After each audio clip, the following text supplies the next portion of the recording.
பானைக்குழி. பானைக்குழிவு அல்லது பானைக்குழின்னு சொல்லலாம். சரியா?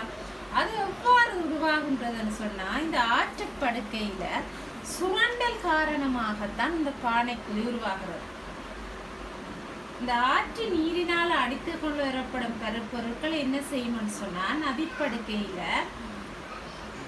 உள்ள மென்பாறை பொருட்களை அரித்து விடும். இப்போ வெண்பாறைகள் எஞ்சி இருக்கும், அதில் ஒரு குழிகள் போல ஷேப்ல இருக்கும். இப்போ ஒரு வெள்ளம் வந்தால் ரோட்டில் பார்த்தீங்கன்னு சொன்னால் குன்றும் குழியுமா இருக்கும். அது வெள்ளம் அரிச்சு ஓடி போக அந்த இருக்கிற மென்பாறை தளங்கள் அரிக்கப்படும். அரிக்கப்பட்டோன்னா குன்றும் குழியுமாக காணப்படும். அதே மாதிரி தான் இந்த ஆறு ஒன்று ஓடி செல்லும் போது கொண்டு செல்லப்படும் பருப்பொருட்கள் காரணமாக நதிப்படுக்கையில் மென்பாறைகள் அரிக்க போகும் வெண்பாறைகள் குழிகள் விழுந்த தோற்றத்தில் காணப்படும். அதை நாங்கள் இப்படி அழகாக கீறலாம்.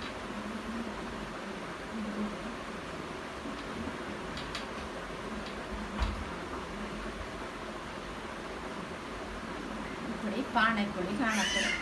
இப்போ வீவடிவ பள்ளத்தாக்கண்டைக்கு இப்படி கீறலாம், மலையிடுக்குன்னு சொல்லிக்க இப்படி கீறலாம், பானைக்குழி இப்படி கீறலாம். நான் முதலே நீர்வீழ்ச்சி கீறி காட்டிட்டேன். அது பற்றிய விளக்கங்களை வடிவாக விளங்கி கொண்டீர்கள் என்றால், ஆற்றரிப்பு பற்றிய நிலவுரங்கள் 3 குறிப்பிட்டு விளக்குக என்று கூறும்போது 6க்கு 6 புள்ளிகளை நீங்கள் எடுக்கக்கூடியதாக இருக்கு. அடுத்ததாக நாங்கள் முதிர்ச்சி நிலையில் காணப்படும் நிலவுருவங்களை பார்ப்போம்.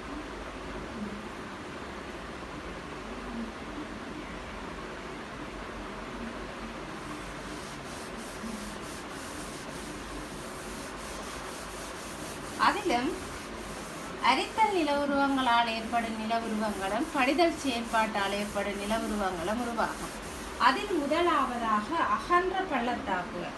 அகன்ற பள்ளத்தாக்குகள் சொல்லும் போது ஜூ வடிவ பள்ளத்தாக்குகள் தான் வரும். ஜூ வடிவ பள்ளத்தாக்கு அல்லது அகன்ற பள்ளத்தாக்கு.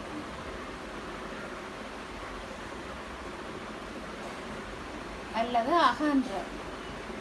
அகன்ற பள்ளத்தாக்கு.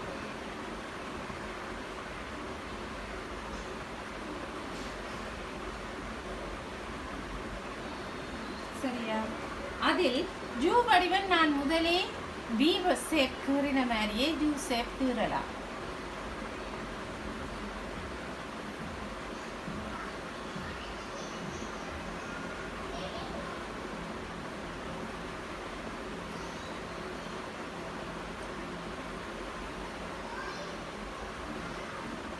இவ்வாறு கீறி விட்டு நீங்கள் இதுக்குள் நீல கலர் அடிக்கலாம். முதலே சொன்ன மாதிரி இதில் பச்சை ப்ரௌன் சேர்ந்த மாதிரி கலர் பண்ணுங்கள். மேற்பரப்புக்கு அடித்தளத்துக்கு ப்ரௌன் கலர் அடியுங்கள். இவ்வாறு ஜூ வடிவ பள்ளத்தாக்கு விளம்பரம். இது கூடுதலாக பக்கச்சுரண்டல் முதல் பி வடிவ ஷேப்பில் நிலை குத்து சுரண்டல் ஏற்பட்டது. இது பக்கச்சுரண்டல் காரணமாகத்தான் இது கூடுதலாக உருவாகும். இது கூட நதி நடுநில ஓட்டத்தில் தான் இது கூடுதலாக இந்த ஜூ வடிவ பள்ளத்தாக்கு இடம்பெறும். இதுகள்ட்ட அடுத்த கட்டமாகத்தான் மியாந்தர் வளைவு உருவாகும். அடுத்ததாக நாங்கள் மியாந்தர் வளைவு எவ்வாறு தீர்வதென்று பார்ப்போம். தற்சமயம் மியாந்தர் வளைவின் செயற்பாடுகள் பற்றி விளக்க சொல்லி வந்தாலும் நாங்கள் இந்த படத்தை கூறி விளக்கலாம். மியாந்தர் வளைவு அதோட சேர்ந்து வர்ற நிலவுருவம் பனியெரு தேரி.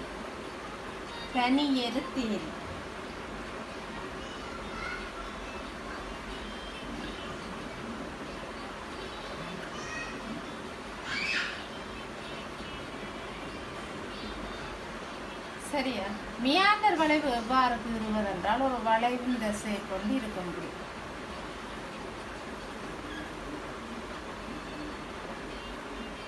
நான் பெருசாக்கிவிட்டேன், நீங்கள் சின்னனாக இருக்கலாம்.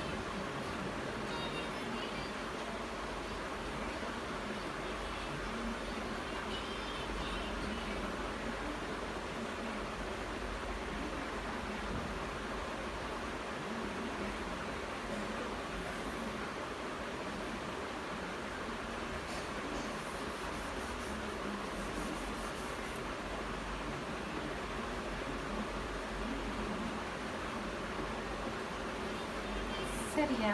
6 தான் வரும் பாதையில் பருப்பொருட்கள் பலவற்றை கொண்டு வரும். அவ்வாறு பருப்பொருட்களை கொண்டு வரும்போது அதனால் நேராக ஓடி போக முடியாமல் போகும். இதனால் என்ன நடக்கும் என்று சொன்னால் நதி ஒரு அரைவட்ட சேப்பில் அதன் போக்கை மாற்றும். சரியா?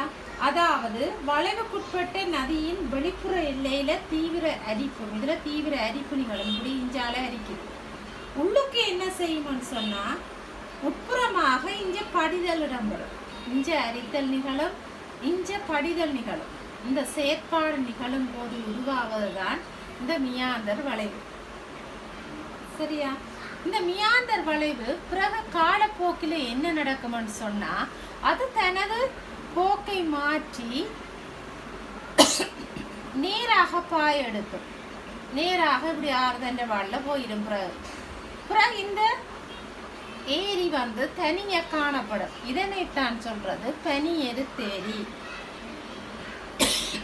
பனியெருத்தேரி என அழைக்கப்படும். இது நதியில நீர்மட்டம் உயரும் கால பகுதியில தான் கூடுதலாக குறுகிய அந்த களத்து பகுதி விளக்கப்பட்டு குறுகிய பாதை ஊடாக நதி போகும்போது இது அவ்வாறு வளைவு நதி முறிந்து தனியொரு ஏரி போல காட்சியளிக்கும். இதை நாங்கள் பனியெருத்தேரி என்று அழைக்கிறோம். சரியா? ஆற்றரிப்பினால உருவாகின்ற இந்த முதிர்ச்சி நில உருவங்கள்ல இந்த 3 நில உருவங்களையும் நாங்கள் பார்க்கலாம்.